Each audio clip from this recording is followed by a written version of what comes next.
भारतीय संस्कृतीत लग्न म्हणजे केवळ दोन जीवांचे मिलन नसते, तर ते दोन कुटुंबाचे, दोन संस्कृतीचे आणि शेकडो नात्यांचे रेशीम बंध असतात.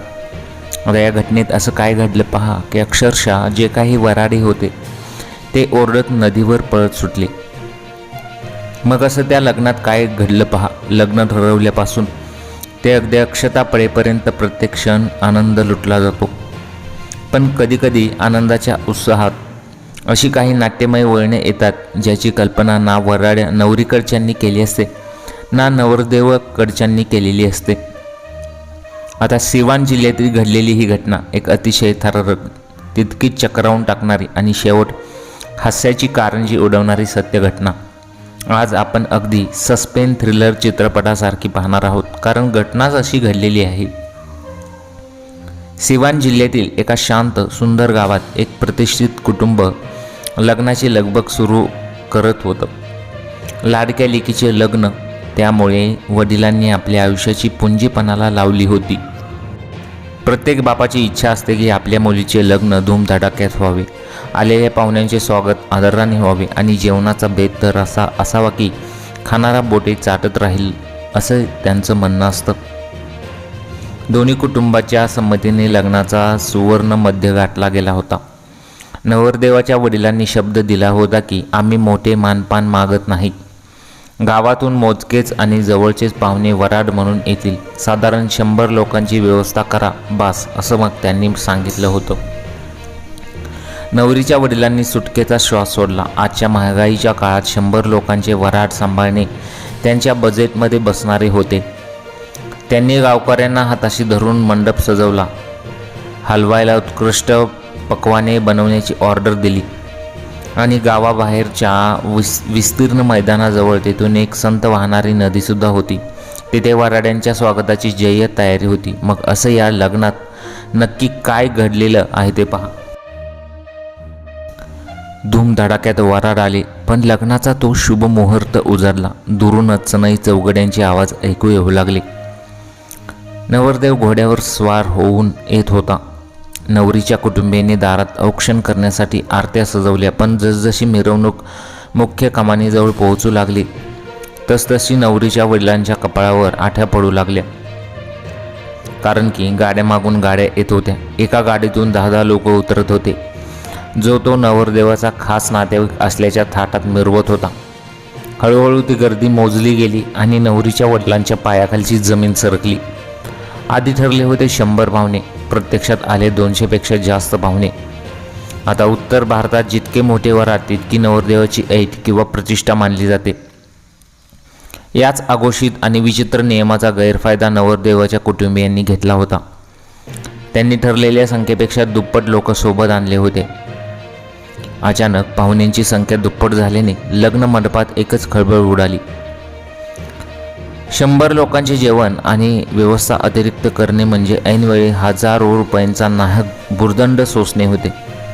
नवरीच्या वडिलांचे आर्थिक गणित पूर्णपणे कोलमडले होते.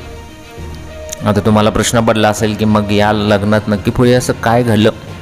हे अक्षरशः सगळे जे काही वऱ्हाडी होते ते नदीवर पोहोचले, जो तो काही पळत सुटला होता. मग त्यांच्यासोबत तो धक्कादायक प्रकार घडलेला आहे. आता त्याचा व्हिडिओसुद्धा व्हायरल झालेला आहे. व्हायरल व्हिडिओमध्ये तुम्ही पाहू शकता की कशा प्रकारे जे काही वऱ्हाडी लोक होते ती नदीवर पोहोचली आणि आपापला जीव वाचवण्यासाठी पळत सुटलेली इथं तुम्हाला दिसत आहे. मग तुम्हाला प्रश्न पडेल, असं नक्की का घडलेलं आहे. आता झालं काय होतं पहा, की 100 लोकांची जेवणाची व्यवस्था केली होती, परंतु अतिरिक्त पाहुणे आले होते म्हणजे ऐनवेळी हजारो रुपयांचा नाहक भुर्दंड सोसणे होते. नवरीच्या वडिलांचे आर्थिक गणित पूर्णपणे कोलमडले. त्यांनी नवरदेवाच्या वडिलांना समजावण्याचा प्रयत्न केला, पण तिकडून उद्धट उत्तरे आली. आता लग्नप्रसंगी पाहुणे आले तर त्यांना हाकलून देणार का, व्यवस्था करा, असं ते म्हणू लागले. नवरीचे वडील हताश होऊन डोक्याला हात लावून बसले. हा सगळा प्रकार नवरीच्या घरातील तरुणांनी पाहिला. आपल्या वडिलांचा अपमान आणि नवरदेवाकडची ही मानपान त्यांच्या सहनशक्तीच्या पलीकडे गेली होती. रागाने त्यांचे रक्त उसळू लागले. यांना तर आपली ऐट दाखवायची आहे, तर आम्हीही यांना अशी अद्दल घडवू की आयुष्यभर लक्षात ठेवतील, असे म्हणत नवरीकडच्याने एका संतापलेल्या तरुणाने स्वयंपाकघराकडे मोर्चा वळवला.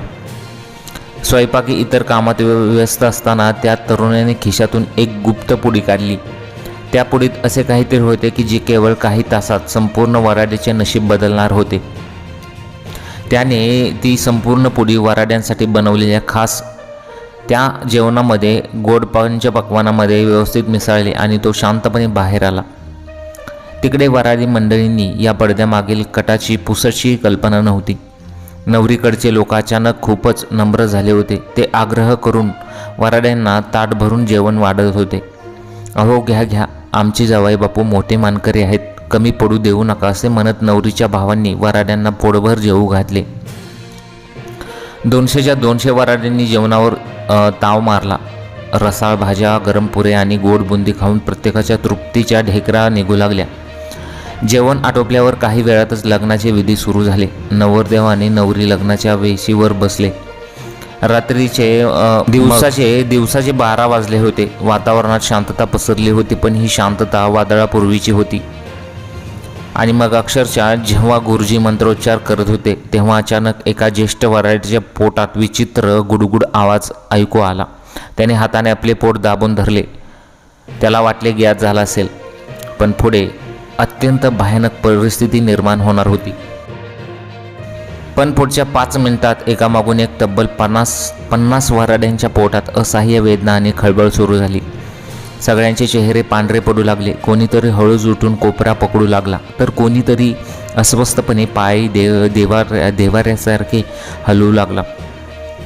ते जेवणात नवरीच्या भावाने दुसरे तिसरे कोणताही विषारी वस्तू नाही तर जमाल गोटा मिसळला होता. आता जमाल गोटा हा अत्यंत तीव्र रेचक म्हणजेच लॅक्झेटिव्ह असतो आणि तो मिसळला होता. आता जमाल गोटा आपले काम चोख बजावत होता. एका पाठोपाठ एक अशा 200 लोकांची पोटे एकाच वेळी पूर्णपणे बिघडली. लग्न मंडपात विधी बाजूला राहिले आणि वऱ्हाड्यांमध्ये एकच कल्लोळ माजला.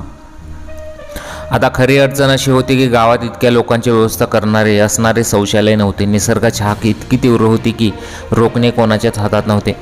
त्यामुळे पुढच्या क्षणी लग्न मंडपातून जे दृश्य दिसले ते मानवी इतिहासातील सर्वात अद्भुत दृश्य आणि हास्यास्पद होते. नवरदेवाचे काका, मामा, मेहुणे, मित्र आणि खुद्द नवरदेवाचे वडील ज्यांनी अंगात महागडे शेरवानी सूट घातले होते ते सगळे आपले कपडे सावरत पोट धरून गावाबाहेरच्या माळरानाच्या आणि नदीच्या दिशेने जीवाच्या आकांताने पळू लागले. होय, शेकडो वऱ्हाडी एकाच वेळी एकाच दिशेने एकाच उद्देशाने धावत सुटले. नशीब नवरीच्या वडिलांनी मंडप नदीजवळ टाकला होता, नाहीतर त्या रात्री अनर्थ झाला होता. आणि अक्षरशः जे काही वऱ्हाडी होते ते नदीच्या दिशेने सुटले, कारण की त्यांच्या जेवणात जमाल गोटा मिसळला होता आणि प्रचंड गॅस आणि जे काही नेचर कॉल म्हणूया ते त्यांना आले होते. आणि अक्षरशः सर्व जे काही वऱ्हाडी होते ते नदीवर पळत सुटले, कारण शौचालयाची व्यवस्था एवढ्या माणसांना शक्य नव्हती.